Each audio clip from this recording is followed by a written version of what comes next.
So my point is that you're actually making more by earning less because all real estate is not created equal.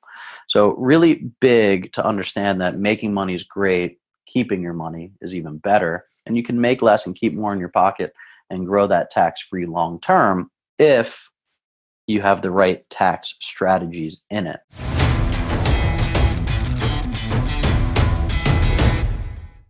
Today we're going to talk about some of the hurdles that we've been experiencing when talking to our investors or potential investors into our self-storage projects, our multifamily buildings, our apartment complexes, things like that. So as we're having conversations with new investors, we always find new objections, right? Why wouldn't they invest into these deals? And we always want to overcome those hurdles and talk about the mindset of why people wouldn't want to invest in these larger projects. A lot of these people are coming from the stock market, Wall Street, or single family residential type investments. So when we're talking about large scale commercial assets, what I want to talk about today is how not all real estate is created equal. And the first thing that we need to understand is, what does it look like when you compare Wall Street, mutual funds, stocks, bonds, ETFs, and real estate? So if you look, the data is there, and we can send this out to you if you request it from us, or we can have a conversation about it. But over the last 120 years or so, real estate has outperformed the stock market consistently. Hands down, it returns better, more consistency with less volatility than the market. Now, if you pick any year over that 120 year period of time, it's quite possible that you'll find a year where the market beat real estate. But in terms of long-term consistency and growth, nothing beats real estate. So that's easy when we're talking about stocks and bonds and ETFs. What's less easy is, why are we moving from the residential space into the commercial space? And understanding that all real estate is not created equal is the crux of this. So number one, in residential real estate, let's just talk about how you come to a valuation. How you come to a valuation based on your single family house is you look at your neighbor's house. You look at houses in the neighborhood. You look at what comparable properties are selling for. That's how you come up with a valuation, based on price per square foot, amenities, things like that. In the commercial space, it's not like that. It's based on cash flow. So when I go to a bank and I say, hey, Mr. Lender, what do you think my property is valued at? They come up with a determination based on my net operating income. Why that's a big deal is because you can kind of control that net operating income by increasing rents, decreasing expenses, and creating value by creating a better net operating income. So one of the stats that I've been looking at recently is, okay, so let's talk about the last downturn. During the last downturn, so here's the pushback. This is what I'm getting. Steve, we want to invest. We like the idea of it, but what happens when the market turns? I'm afraid of another real estate market crash. Legitimate concern. And something that we dissected heavily over the last decade of being in this space is, will that happen in the commercial sector? And if so, to what extent? Will it be the same type of meltdown that happened in 2008? So this is where we get into the not all real estate being created equal. So in 2008, the residential mortgage default rate nationwide was between 4 and 5%.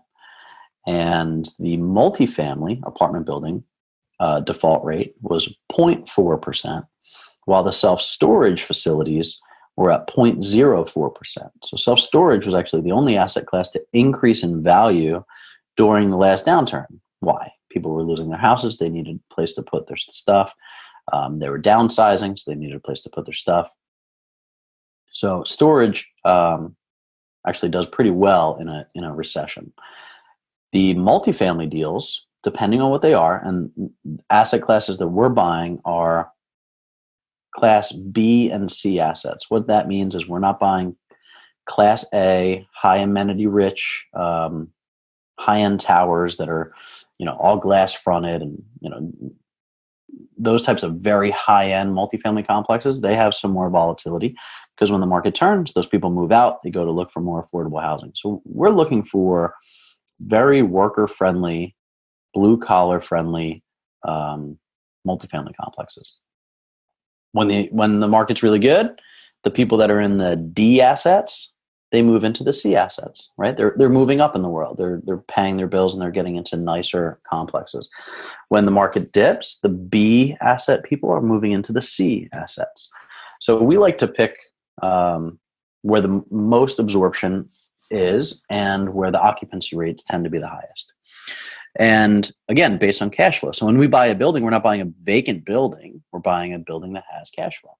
And that cash flow sustains the loan. It sustains the expenses. It carries itself, right? So it pays for itself. So when we say all real estate's not created equal, the last market downturn showed that default rates in residential was almost 10 times what it was in multifamily and almost 100 times what it was in self-storage. So really important to understand that, and that's where valuations come from, and that's why it's easier to get caught in a downturn in the residential space, which is exactly why we're leaving it, is because I don't want to have 30 flips going on with vacant properties with mortgages or private money on them when the market turns, because then we're going to chase the market down and try to liquidate everything really quickly. Conversely, we have multifamily assets that are producing a net operating income after expenses, after debt service, and it's covering all of those things. And if one person moves out, by the way, of a 100-unit building, you still have 99% occupancy. If they're moving out of a single-family residence, you have 100% vacancy, and now you as the investor has to cover the mortgage, the taxes, the insurance, all of those things yourself. So we want to take a real hard look as to how are we creating more safe, consistent, stable returns. And as a company, we're anti-volatility, and that's why we get into these large commercial assets. The final thing about why all real estate is not created equal is, from an investment perspective, the tax benefits. So we've been flipping houses for 10 years. We've worked ourselves into a very high-paying, highly taxed, active profession. And the IRS has extremely beneficial tax codes for commercial real estate investors. Now, why would they do that? They want to incentivize you to create housing for people. So when you do that, when you buy a multifamily complex, they give you tax benefits. So most of the wealth that we are creating through cash flow and through tax advantages is completely tax-free. And the IRS allows for this. So there's a great book, Tax-Free Wealth by Tom Wheelwright. If you're an investor looking to get involved in multifamily or commercial investing, whether it's with us or by yourself, do yourself a favor and read that and make sure you're working with a CPA that understands that. Because you can do simple things like a cost segregation study, which is basically an engineering report that breaks down the value of the entire building and then allows you to accelerate depreciation into year one on a certain percentage of that building. Let's call it 30%. When we buy a $10 million building, we can write off $3 million in year one, and we share that with our investors. So those tax benefits don't really exist in the residential space. They do in the commercial space. So again, that's another way that all real estate is not created equal. So do your research, reach out to us. We have a ton of data on this stuff. It's really a no-brainer when it comes to whether or not we're going to invest in residential or commercial anymore. And we've done the residential side for about a decade, as you know. And now we're moving into that full-time commercial space where we're going to take advantage of the tax benefits. We're going to take advantage of the lack of volatility, and we're going to create that passive income, that generational wealth that we all want, and create that financial freedom through these deals. For example, okay, so let's just do a quick example. I don't have a whiteboard behind me, but I think you can follow the simple math of this. Let's say I buy a property for $100,000 and I'm going to put 50 into it. I'm going to sell it for 200. Okay, so that's a $50,000 gross profit. And let's say we have to hire a realtor. We have closing costs, right? So let's say after all is said and done, we have about $12,000 or so in net profit. after we get taxed, right? So let's say after all is said and done, we make about $20,000 in profit on a flip, which is pretty reasonable, right? Um, if I spend 150 grand, can I net 20 after I pay my real estate broker, after I pay my closing costs on both sides, after I pay my contractors? So let's say you're netting about 20 grand. Then you have the tax bracket that you've worked yourself into. Now, we've worked ourselves into a very high tax bracket, 45, 50%. But let's be generous about it and say you've worked yourself into a 35% tax bracket. You're going to net about $12,870. Now, let's say you're a good flipper and you can do 2 of those in a year. You're only turning your money not once, but twice. So you get to double that profit, right? So you're making about $26,000 or $25,740.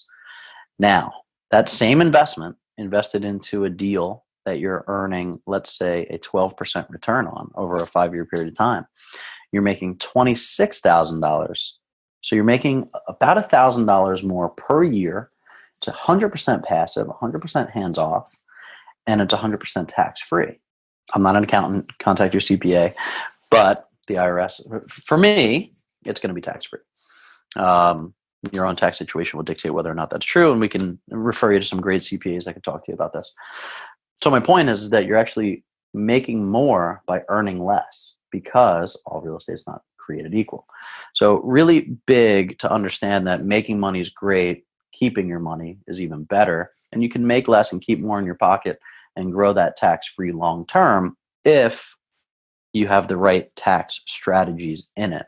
So we have a lot of people that are following us into this space that used to buy deals from us and say, oh, well, I'm just going to flip this house and make 20 or 30 grand.